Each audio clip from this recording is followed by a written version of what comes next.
ദൈവസ്നേഹം വർണ്ണിച്ചിടാ വാക്കുകൾ പോരാ,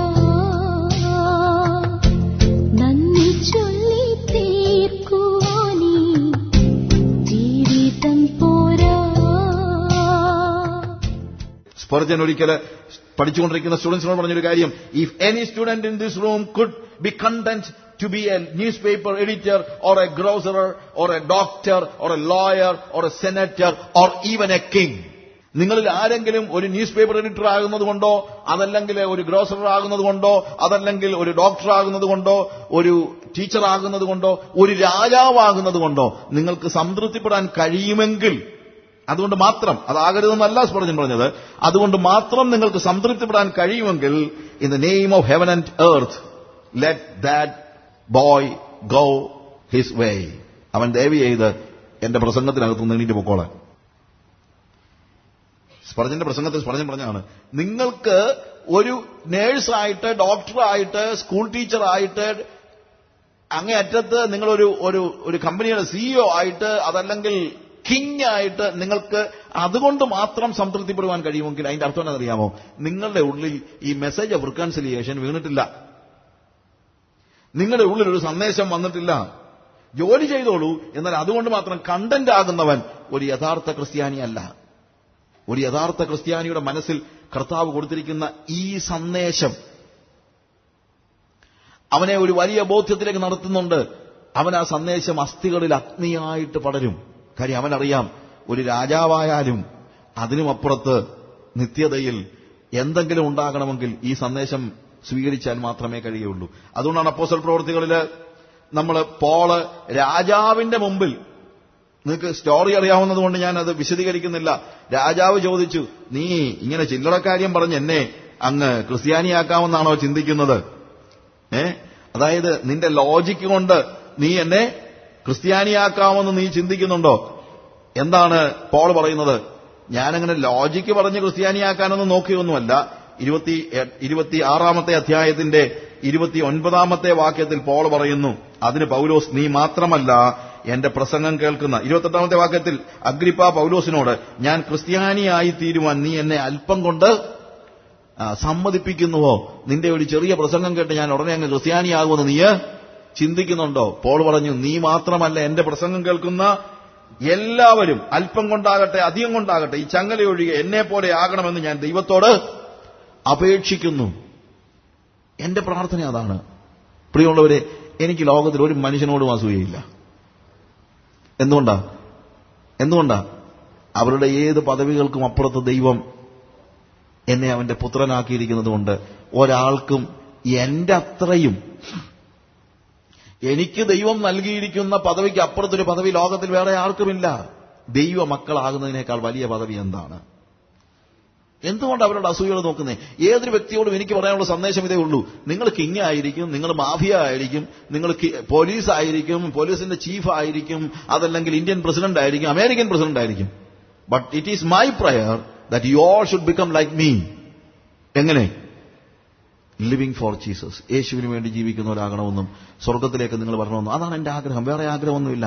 അല്പം കൊണ്ടാകട്ടെ അധികം കൊണ്ടാകട്ടെ നിങ്ങളെല്ലാവരും ഈ ചങ്ങലയൊഴികെ എന്നെപ്പോലെയാകണം എന്നാണ് എന്റെ പ്രാർത്ഥന. അതിന്റെ 26 അധ്യായത്തിന് തന്നെ 18 മുതലുള്ള വാക്യങ്ങൾ വായിക്കുമ്പോൾ കർത്താവ് അവന് പ്രത്യക്ഷനായി 17 മുതൽ, ജനത്തിന്റെയും ജാതികളുടെയും കയ്യിൽ നിന്ന് ഞാൻ നിന്നെ രക്ഷിക്കും, അവർക്ക് പാപമോചനവും എന്നിലുള്ള വിശ്വാസത്താൽ ശുദ്ധീകരിക്കപ്പെട്ടവരുടെ ഇടയിൽ അവകാശവും ലഭിക്കേണ്ടതിന് അവരുടെ കണ്ണ് തുറപ്പാനും അവരെ ഇരുളിൽ നിന്ന് വെളിച്ചത്തിലേക്കും സാത്താന്റെ അധികാരത്തിൽ നിന്ന് ദൈവത്തിങ്കിലേക്കും തിരിപ്പാനും ഞാൻ ഇപ്പോൾ നിന്നെ അവരുടെ അടുക്കൽ അയക്കുന്നുവെന്ന് കൽപ്പിച്ചു. അതുകൊണ്ട് അഗ്രിപ്പ രാജാവേ, ഞാൻ സ്വർഗീയ ദർശനത്തിൽ അനുസരണക്കേട് കാണിക്കാതെ ആദ്യം ദമസ്കോസിലും യെരുശലേമിലും യഹൂദ്യ ദേശത്തൊക്കെയും ഉള്ളവരോടും പിന്നെ ജാതികളോടും മാനസാന്തരപ്പെട്ട് ദൈവത്തിങ്കിലേക്ക് തിരിഞ്ഞ് മാനസാന്തരത്തിന് യോഗ്യമായ പ്രവൃത്തികൾ ചെയ്യണം എന്ന് പ്രസംഗിച്ചു. പോൾ പറയാണ്, കർത്താവ് എന്നെ നിയോഗിച്ചിരിക്കുകയാണ്. He has given me a message. ആ മെസ്സേജ് വെറും ഒരു മെസ്സേജ് അല്ല, ഒരു പവർഫുൾ മെസ്സേജ് ആണ്. എന്തിനുള്ള പവർ? കുരുട്ട് കണ്ണുകളെ തുറക്കാൻ ശക്തിയുള്ളത്, ഇരുളിൽ നിന്ന് വെളിച്ചത്തിലേക്ക് നടത്തുവാൻ ശക്തിയുള്ളത്, മാനസാന്തരത്തിന് യോഗ്യമായ ഫലം കായ്ക്കത്തക്ക രീതിയിൽ ദൈവത്തിങ്കലേക്കുള്ള മാനസാന്തരത്തിന് പ്രാപ്തമാക്കുന്ന മെസ്സേജാണ്. This A message of repentance, it's A message of reconciliation, it's A message of the cross. ആ ക്രൂശിന്റെ വചനം ഞാൻ എല്ലായിടത്തും പ്രസംഗിച്ചു എന്നാണ് പറയുന്നത്. എവ്രിവെയർ ഞാനത് പ്രസംഗിച്ചുകൊണ്ടേയിരുന്നു.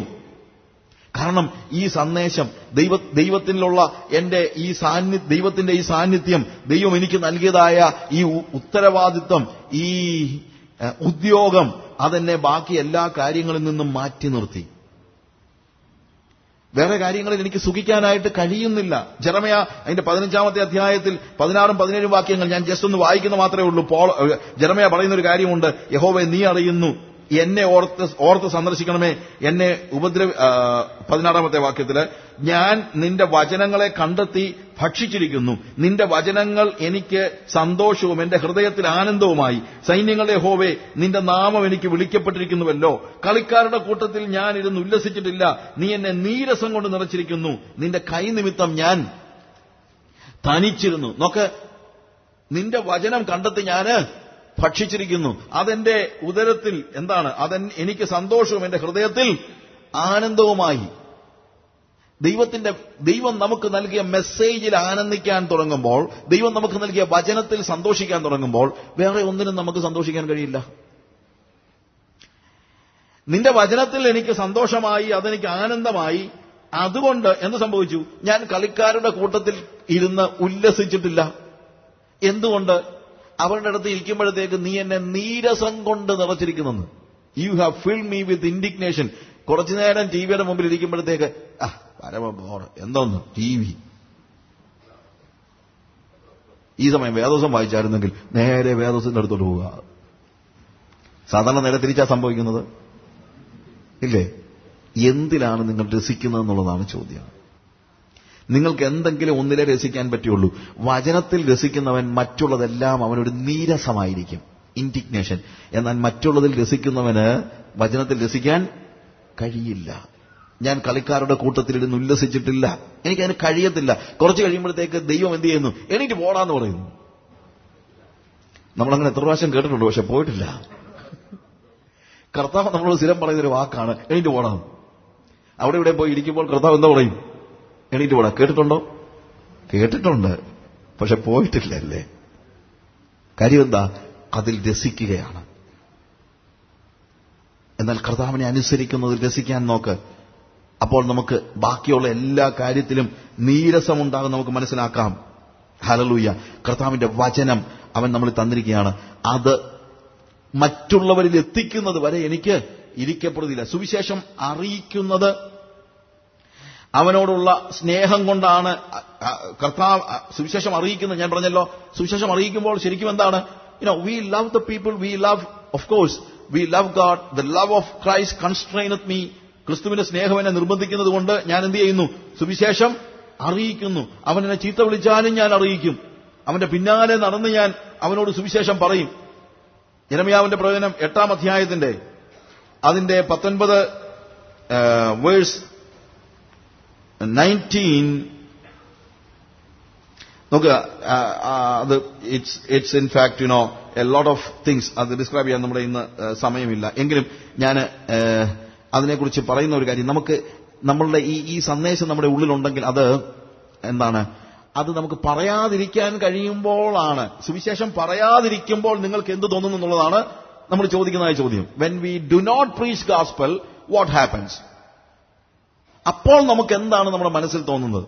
അപ്പോൾ നമുക്ക് നമ്മുടെ ആദ്യത്തെ ഇതിൽ പറഞ്ഞ ഉടക്കി വലിക്കുന്നതായ ഒരു വേദനയുണ്ടോ? അപ്പോൾ നമുക്ക് ദൈവത്തോട് എന്താ ഞാൻ കർത്താവിനോട് പറയുന്നത്? കാര്യം കർത്താവിന്റെ സ്നേഹം എന്നെ നിർബന്ധിച്ചിട്ട് ഞാൻ ഈ സുവിശേഷം മറ്റുള്ളവരുടെ മുമ്പിലേക്ക് അറിയിക്കുമ്പോൾ അറിയിക്കാതിരിക്കാൻ കഴിയാത്ത ഒരവസ്ഥയുണ്ടോ? സുവിശേഷം അറിയിക്കാൻ കഴിയുന്ന അവസ്ഥയല്ല ശരിക്കും നമുക്ക് പോൾ പറയുന്നത്. സുവിശേഷം എനിക്ക് അറിയിക്കാതിരിക്കാൻ കഴിയുന്നില്ല. കാരണം ഞാനത് അടക്കി വെക്കാൻ നോക്കിയാൽ അത് എന്റെ അസ്ഥികളിൽ എന്തായി തീരുകയാണ്? അഗ്നിയായി തീരുകയാണ്. ഹൊറേസ് എന്ന് പറയുന്ന ഒരു കവി, അദ്ദേഹം കവികളോടുള്ള ഒരു സന്ദേശം പറഞ്ഞത്, നിങ്ങളുടെ കവിത വായിച്ച് ജനങ്ങൾ കരയണമെങ്കിൽ ശരിക്കും ആദ്യം നിങ്ങൾ കരയണമെന്ന് പറയുന്നത്. നിങ്ങളുടെ കവിത വായിച്ച് ജനങ്ങൾ കരയണമെങ്കിൽ ആദ്യം എന്ത് വേണം? ആദ്യം നിങ്ങൾ കരയണം. കാര്യം എന്നെ കരയിക്കാത്ത ഒരു കവിതയും എന്ത് ചെയ്യത്തില്ല? ജനങ്ങളെ കരയിക്കുകയില്ല. കാരണം ഞാൻ അവരുടെ കൂടെ, അവരുടെ ഭാഗമായതേ പറ്റുള്ളൂ. എന്നെ സ്പർശിക്കാത്ത വചനം ഞാൻ സംസാരിക്കത്തില്ല. If any word that I speak, if it doesn't hurt me or touches me, ഞാൻ ഒരിക്കലും പ്രസംഗിക്കാനായിട്ട് പോകത്തില്ല. ജെറമ്യായുടെ പ്രവചനത്തിലെ 8-ാം അധ്യായത്തിന്റെ 19 വാക്യങ്ങൾ വായിക്കാനാണ് ഞാൻ പറഞ്ഞത്. പക്ഷേ 19 വാക്യങ്ങൾ ഒത്തിരി ഉണ്ട്. അതുകൊണ്ട് നമ്മൾ 20-ാമത്തെ വാക്യത്തിൽ, കൊയ്ത്ത് കഴിഞ്ഞു, ഫലശേഖരവും കഴിഞ്ഞു, നാം രക്ഷിക്കപ്പെട്ടതുമില്ല. എന്റെ ജനത്തിൻ പുത്രിയുടെ മുറിവ് നിമിത്തം ഞാനും മുറിപ്പെട്ട് ദുഃഖിച്ചു നടക്കുന്നു. സ്തംഭനം എന്നെ പിടിച്ചിരിക്കുന്നു. ഗിലെയാദിൽ സുഗന്ധ തൈലമില്ലയോ? അവിടെ വൈദ്യനില്ലയോ? എന്റെ ജനത്തിൻ പുത്രിക്ക് രോഗശമനം വരാതെ ഇരിക്കുന്നത് എന്ത്? അയ്യോ, എന്റെ ജനത്തിന്റെ പുത്രിയുടെ നിഹിതന്മാർ നിമിത്തം രാവും പകലും കരയേണ്ടതിന് എന്റെ തല വെള്ളവും എന്റെ കണ്ണ് കണ്ണീരുടവും ആയിരുന്നെങ്കിൽ കൊള്ളാമായിരുന്നു. ഞാൻ വാക്യം അങ്ങ് വായിച്ചു വിടുകയാണ്. അവിടെ പറയുന്ന ഒരു പ്രധാനപ്പെട്ട കാര്യം ഇതാണ്. ജെറമ്യാ ചോദിക്കുക, എന്തുകൊണ്ടാണ് ഇവരിപ്പോഴും നരകത്തിലേക്ക് പോകുന്നത്? കൊയ്ത്ത് കഴിഞ്ഞു, ഫലശേഖരവും കഴിഞ്ഞു, നാമോ രക്ഷിക്കപ്പെട്ടതുമില്ല. പ്രസംഗങ്ങൾ കഴിഞ്ഞു, കൺവെൻഷൻ കഴിഞ്ഞു, എത്ര കൺവെൻഷൻസ്, അവർ രക്ഷിക്കപ്പെടുന്നില്ല. ആളുകൾ രക്ഷിക്കപ്പെടുന്നില്ല. ആളുകൾ രക്ഷിക്കപ്പെടാത്തപ്പോഴത്തേക്ക് എന്റെ മനസ്സിൽ ഭയങ്കര സങ്കടമാണ്. ആ സങ്കടത്തിൽ നിന്ന് അവൻ ചോദിക്കുന്ന ഒരു ചോദ്യമാണ്, ഗിലെയാദിൽ സുഗന്ധ തൈലം ഇല്ലയോ? അവിടെ വൈദ്യൻ ഇല്ലയോ? എന്തുകൊണ്ട് ആളുകൾ രക്ഷിക്കപ്പെടുന്നില്ല? യേശു കർത്താവ് ക്രൂശിൽ മരിക്കാഞ്ഞിട്ടല്ല, യേശുവിന്റെ ക്രൂശ് പാപമോചനം നൽകാഞ്ഞിട്ടല്ല. പക്ഷേ ഈ മുറിവിലേക്ക് എണ്ണ പുരട്ടാൻ, അവരുടെ പാപത്തിന്റെ മുറിവുകളിൽ യേശുക്രിസ്തുവിന്റെ രക്തം പുരട്ടി അതിനെ ഉണക്കുവാൻ ആളുകൾ തയ്യാറാകുന്നില്ല. അതാണ് അവനെ വേദനിപ്പിക്കുന്നതായ കാര്യം. നമ്മളെയും വേദനിപ്പിക്കേണ്ട കാര്യം അതാണ്. നഷ്ടപ്പെട്ടു പോകുന്ന ആത്മാക്കളെ കുറിച്ചുള്ള വലിയ ഒരു ആത്മഭാരം നമുക്ക് അത്യന്താപേക്ഷിതമായിരിക്കുന്നു. അതുകൊണ്ട് എന്താണ് അവിടെ 29-ാം അധ്യായത്തിന്റെ 1-ാം വാക്യത്തിൽ, എന്റെ ജനത്തിൻ പുത്രിയുടെ നിഹിതന്മാർ നിമിത്തം രാവും പകലും കരയേണ്ടതിന് എന്റെ തല വെള്ളവും എന്റെ കണ്ണ് കണ്ണീരുറവുമായിരുന്നെങ്കിൽ കൊള്ളാമായിരുന്നു. എന്റെ ജനത്തിൻ പുത്രിയുടെ നിഹിതന്മാർ നിമിത്തം. നിഹിതന്മാർ എന്ന് പറയുമ്പോഴത്തേക്ക് ദോസ് ഹു ആർ ഡെഡ് എന്നാണ് ഇതിന്റെ അർത്ഥം. നമ്മുടെ ജനങ്ങൾ യേശുവിനെ അറിയാതെ നിഹിതന്മാരാകുന്നത് ഓർത്ത് കരയുന്ന കണ്ണാണ് നമുക്കിന്ന് അത്യാവശ്യമായിരിക്കുന്നത്. ഞാൻ പറഞ്ഞ മനസ്സിലാകുന്നുണ്ടല്ലോ. നിങ്ങളുടെ പട്ടണത്തിൽ, നിങ്ങളുടെ ഗ്രാമത്തിൽ, നിങ്ങളുടെ സ്ട്രീറ്റില്, നിങ്ങളുടെ ഫ്ളാറ്റുകളിൽ താമസിക്കുന്ന ആളുകൾ, അവര് യേശുവിനെ അറിയാതെ നിഹിതന്മാരായി മരണത്തിന്റെ പിടിയിലകപ്പെടുന്നത് കാണുമ്പോൾ ആ നിഹിതന്മാർ നിമിത്തം നമ്മൾ എന്ത് ചെയ്യേണ്ടിയിരിക്കുന്നു? കരഞ്ഞ് കരഞ്ഞ് നമ്മുടെ കണ്ണ് കണ്ണീരുറവും നമ്മുടെ തല മുഴുവൻ വെള്ളവും ആയിരുന്നെങ്കിൽ കൊള്ളായിരുന്നു. കുറച്ചു കഴിഞ്ഞപ്പോഴത്തെ കണ്ണീര് വറ്റിപ്പോയി. അപ്പോൾ ഇവൻ പറയുകയാണ്, എന്ത്? എന്റെ തലയിൽ ഇനിയും കരയാൻ വെള്ളമുണ്ടായിരുന്നെങ്കിൽ കൊള്ളായിരുന്നു. കാര്യം അത് അവന്റെ മുറിവായിട്ടാണ് അവന് ഏറ്റെടുത്തിരിക്കുന്നത്. അവിടെ ഉപയോഗിച്ചിരിക്കുന്ന 8-21 എന്റെ ജനത്തിൻ പുത്രിയുടെ മുറിവ് നിമിത്തം ഞാനും മുറിപ്പെട്ട് ദുഃഖിച്ച് നടക്കുന്നു. എന്റെ ജനത്തിൻ പുത്രിയുടെ മുറിവ്. എനിക്കല്ല മുറിവ്. ആർക്കാണ് മുറിവ്? എന്റെ ജനത്തിൻ പുത്രിക്ക്. പക്ഷെ ആ മുറിവ് ഇപ്പോൾ ആരുടെ മുറിവായിട്ട് ഞാൻ ഏറ്റെടുത്തിരിക്കുകയാണ്? അത് എന്റെ മുറിവാക്കുകയാണ്. പ്രിയമുള്ളവരുടെ, അവരുടെ നഷ്ടം, നമ്മുടെ ചുറ്റുമുള്ളവരുടെ നഷ്ടം, അവർ കർത്താവിനെ അറിയാതെ നഷ്ടപ്പെട്ടു പോകുന്നത്, അത് എന്റെ മുറിവാകണം. എന്റെ ഹൃദയത്തെ അത് മുറിക്കണം. അവന് മുറിവ് കാണത്തില്ല. ഇതാ ഇന്നത്തെ തമാശ. ഈ ജെറമ്യാ പ്രാർത്ഥിക്കുന്ന, ജെറമ്യാ കരയുന്ന ഇസ്രായേൽ ജനങ്ങൾക്ക്, ഇസ്രായേലിൻ ജനത്തിന്റെ പുത്രിക്ക് എന്തില്ല? അവൻ ഒരു മുറിവും ഫീൽ ചെയ്യുന്നില്ല. അവന് മുറിവില്ലാഞ്ഞിട്ടല്ല, പക്ഷേ അവന്റെ മുറിവറിയാത്ത രീതിയിൽ അവൻ മത്തുപിടിച്ചിരിക്കുകയാണ് മറ്റു കാരണങ്ങളാൽ. ഞാൻ പറഞ്ഞു മനസ്സിലാക്കണം. ഇതാണ് സമൂഹത്തിൽ പറ്റിയിരിക്കുന്നതായ പ്രശ്നം. നമ്മുടെ ജനങ്ങൾ പാപത്തിന്റെ മുറിവേറ്റിട്ടുണ്ടെങ്കിലും ആ മുറിവിന്റെ വേദന അനുഭവിക്കാതെ വണ്ണം മറ്റ് കാര്യങ്ങൾ കൊണ്ട് അവർ മത്തുപിടിച്ചിരിക്കുകയാണ്. അവർ ടെലിവിഷൻ കൊണ്ടും ഇന്റർനെറ്റ് കൊണ്ടും കള്ളുകൊണ്ടും മദ്യം കൊണ്ടും മയക്കുമരുന്ന് കൊണ്ടും ഒക്കെ അവരെന്ത് ചെയ്തിരിക്കുകയാണ്? മത്തുപിടിച്ചിരിക്കുകയാണ്. അവരിൽ പാപം ഉണ്ടാക്കിയിരിക്കുന്ന വലിയ മുറിവ് അവരെന്ത് ചെയ്യുന്നില്ല? അറിയുന്നില്ല. പക്ഷെ നമ്മൾ കാണുമ്പോൾ നമുക്ക് വേദന എടുക്കണമെന്നാ നമ്മൾ ചിലപ്പോൾ ചിന്തിക്കും, അവനില്ലേ പിന്നെ എനിക്കെന്നാ. അതൊരു ക്രിസ്തീയമായ ആറ്റിറ്റ്യൂഡല്ല. If you are a true Christian, if you have a message in your heart, then certainly എന്താ സംഭവിക്കുന്നത്? അവന്റെ ജനത്തിൻ പുത്രിയുടെ മുറിവ് നിമിത്തം നമ്മൾ മുറിപ്പെട്ട് കരയുന്നതായ ഒരു സ്റ്റേജ്. അപ്പോൾ സുവിശേഷം എനിക്ക് അറിയിക്കാതിരിക്കാൻ കഴിയില്ല. അവനെന്നെ തല്ലിയാലും എനിക്ക് അറിയിക്കാതിരിക്കാൻ കഴിയില്ല. റസ്കിൻ എന്ന് പറയുന്ന റഷ്യൻ പോയറ്റ്, യങ് പോയറ്റ്സിനോട് പറഞ്ഞൊരു വാചകമുണ്ട്. നിങ്ങൾ കവിത എപ്പോഴാണ് കവിത എഴുതുന്നത് ചോദിച്ചപ്പോൾ, നിങ്ങൾക്ക് കവിത എഴുതാതിരിക്കാൻ കഴിയുമെങ്കിൽ എഴുതാതിരിക്കുക. എന്നാണ് അദ്ദേഹം പറഞ്ഞത്. നിങ്ങൾക്ക് കവിത എഴുതാതിരിക്കാൻ കഴിയുമെങ്കിൽ എഴുതാതിരിക്കുക. എഴുതാതിരിക്കാൻ കഴിയില്ല എന്ന് തോന്നുമ്പോഴേ ഒരു കവിത എഴുതാം. ഇതേപോലെ എനിക്ക് സുവിശേഷം അറിയിക്കാതിരിക്കാൻ കഴിയുമെങ്കിൽ നിങ്ങൾ സുവിശേഷം അറിയിക്കാതിരിക്കുന്നതാണ് നല്ലത്. കാരണം നിങ്ങളുടെ ഉള്ളിൽ മെസ്സേജ് ഇല്ല. ഞാൻ പറഞ്ഞ മനസ്സിലായല്ലോ? എപ്പോഴാണ് എനിക്ക് സുവിശേഷം അറിയിക്കാതിരിക്കാൻ കഴിയാത്തത്?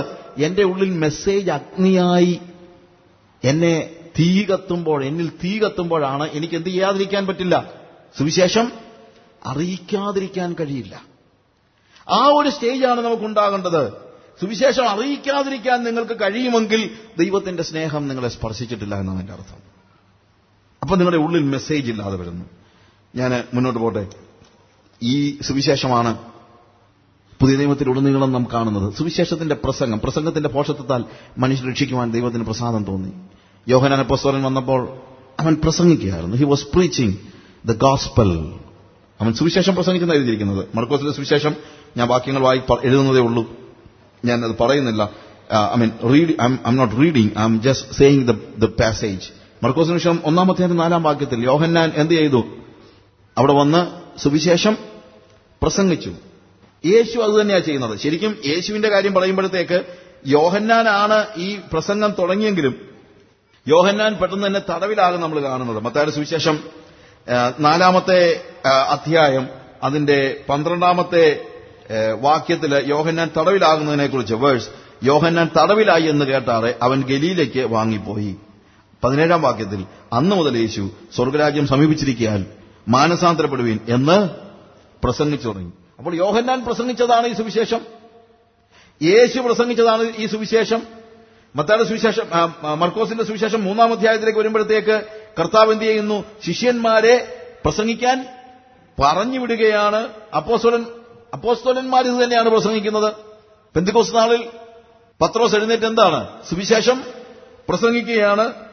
അപ്പോസ്തലന്മാര് അവരുടെ ശിഷ്യന്മാരോട് പറഞ്ഞതും അതാണ്. എന്ത്? നിങ്ങൾ സുവിശേഷം പ്രസംഗിക്കുവേൻ. 2 തിമോത്തിയോസ് 4-ാം അധ്യായത്തിന്റെ 2-ാം വാക്യത്തിൽ സുവിശേഷം പ്രസംഗിക്കുക. തിമോത്തിയോസ് കൂടെയാണ് സുവിശേഷം പ്രസംഗിക്കുക. അങ്ങനെ യോഹന്നാൻ പ്രസംഗിച്ചു, യേശു പ്രസംഗിച്ചു. യോഹന്നാൻ മാനസാന്തരമാണ് പ്രസംഗിച്ചത്. യേശു പ്രസംഗിച്ചത് മാനസാന്തരമാണ്. അവരുടെ അണ്ടർസ്റ്റാൻഡിംഗിൽ ഡിഫറൻസ് ഉണ്ടായിരിക്കാം, പക്ഷേ അടിസ്ഥാനപരമായി എന്താണ് പറയുന്നത്? ദൈവത്തിങ്കിലേക്ക് തിരിയുക. അതാണ് മാനസാന്തരം. ഈവൻ ഓൾഡ് ടെസ്റ്റമെന്റിലും പ്രവാചകന്മാർ മുഴുവൻ പ്രസംഗിച്ചത് മാനസാന്തരമാണ്.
ദൈവസ്നേഹം വർണ്ണിച്ചിടാം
തിരകൾ